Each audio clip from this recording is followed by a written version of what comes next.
नमस्कार। असम आदित्य से मैं काजल आप सभी का स्वागत करती हूँ। आइए देखते हैं आज की पहली खबर। डिब्रूगढ़ में बुधवार तड़के करीब 3 बजे के आसपास बाजार क्षेत्र में भीषण आग लग गई, जिससे कम से कम 40 दुकानें जलकर खाक हो गई।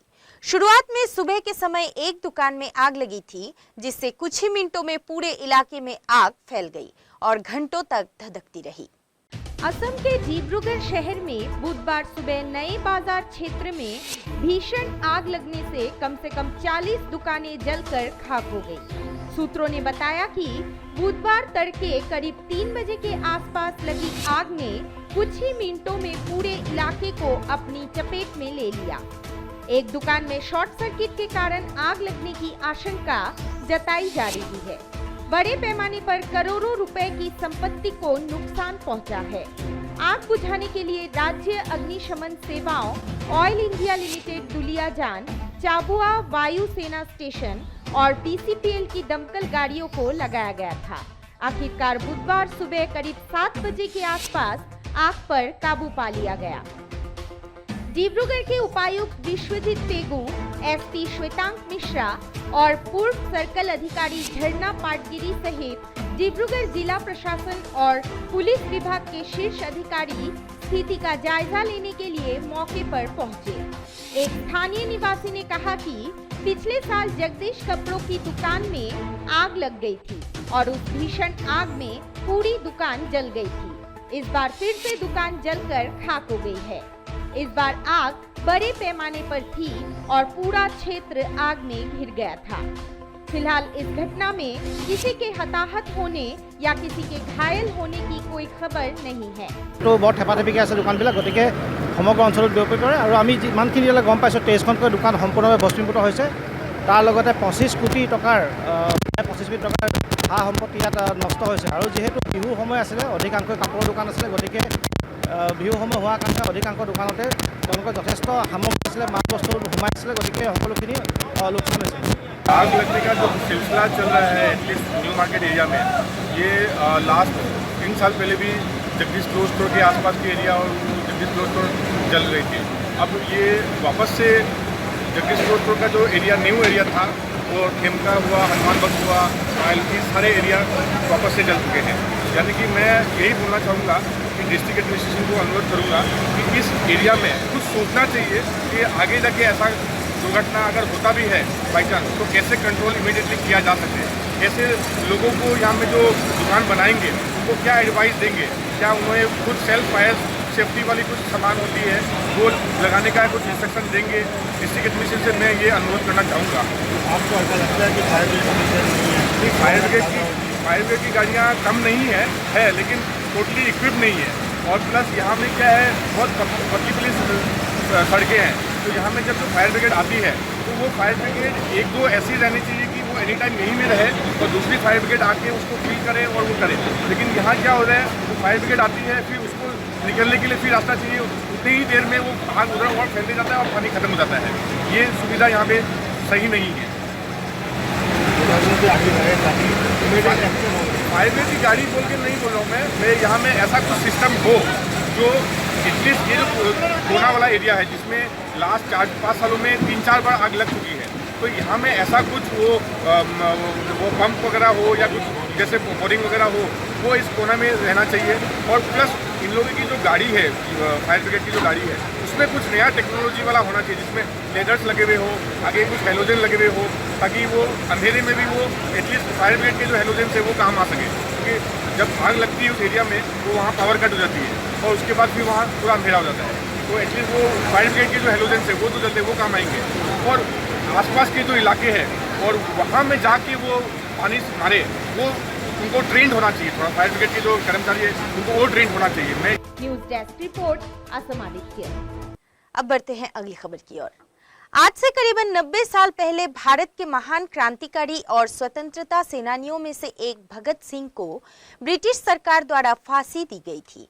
इस दिन भगत सिंह के साथ सुखदेव था और शिवराम राजगुरु ने भी भारत की आजादी के लिए हंसते हंसते फांसी के फंदे को चूम लिया था। इन तीनों लोगों की शहादत को याद करने के लिए हर साल 23 मार्च को शहीद दिवस मनाया जाता है। आज के दिन स्वतंत्रता की लड़ाई में भारत के 3 सपूतों भगत सिंह, सुखदेव और राजगुरु ने हंसकर फांसी की सजा को गले लगाया था। शहीदों की इस शहादत को याद करने के लिए हर साल 23 मार्च को शहीद दिवस मनाया जाता है। ये वही दिन था जब भगत सिंह के साथ सुखदेव था और शिवराम राजगुरु ने भी भारत की आजादी के लिए हंसते हंसते फांसी के फंदे को चूम लिया था। आज से करीबन 90 साल पहले भारत के महान क्रांतिकारी और स्वतंत्रता सेनानियों में से एक भगत सिंह को ब्रिटिश सरकार द्वारा फांसी दी गई थी। उनके इस जज्बे को देखते हुए कई लोगों ने क्रांतिकारी मार्ग को अपनाया था। 23 साल की युवा उम्र में ही भगत सिंह ने मां भारती की आजादी के लिए अपने प्राणों की आहुति दे दी थी। भारत की आजादी के पीछे स्वतंत्रता सेनानियों ने बहुत संघर्ष किया है। भारत की आजादी की लड़ाई में अहम योगदान निभाने वाले भगत सिंह, सुखदेव और राजगुरु को आज ही के दिन यानी 23 मार्च 1931 को अंग्रेजों ने फांसी की सजा दी थी, जिसके बाद देश की आजादी के लिए हंसते हंसते उन्होंने अपने प्राण देश पर न्योछावर कर दिए थे। देश के बहादुर क्रांतिकारियों और महान सपूतों द्वारा दिए गए बलिदान की याद में हर साल 23 मार्च को शहीद दिवस के रूप में मनाया जाता है। बताया जाता है कि भगत सिंह, सुखदेव और राजगुरु ने महात्मा गांधी से अलग रास्ते पर चलते हुए अंग्रेजों से लड़ाई शुरू की थी। भारत के इन 3 सपूतों ने बहुत कम उम्र में देश के लिए अपने प्राणों का बलिदान कर दिया था। इस दिन का मकसद वीरता के साथ लड़ने वाले सेनानियों की वीर गाथाओं को लोगों के बीच लाना है।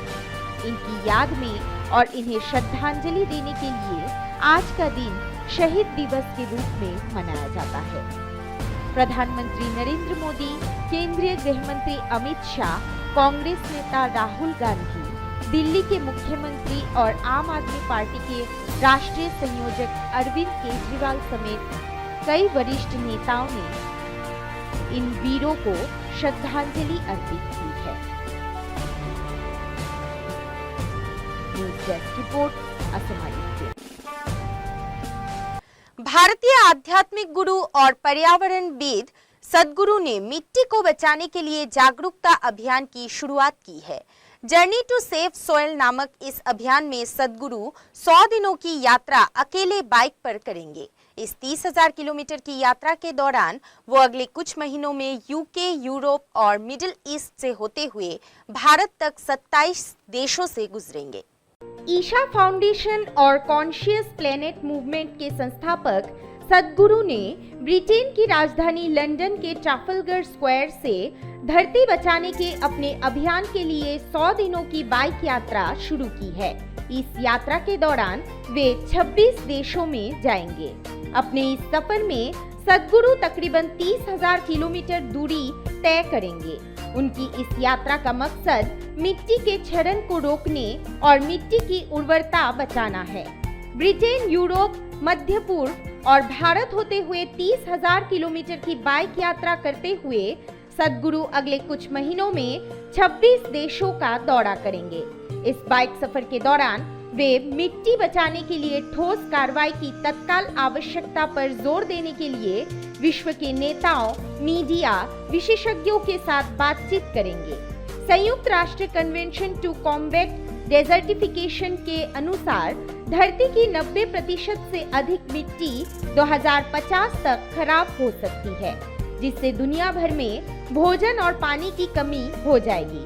साथ ही सूखा और अकाल, प्रतिकूल जलवायु परिवर्तन, पलायन और विनाशकारी संकट पैदा हो सकते हैं। इसके साथ ही कई प्रजातियां विलुप्त भी हो सकती हैं, जिसे मानवता के लिए सबसे बड़ा खतरा माना जा रहा है, क्योंकि हमारा ग्रह तेजी से मिट्टी के क्षरण के कारण भोजन उगाने की क्षमता खो रहा है।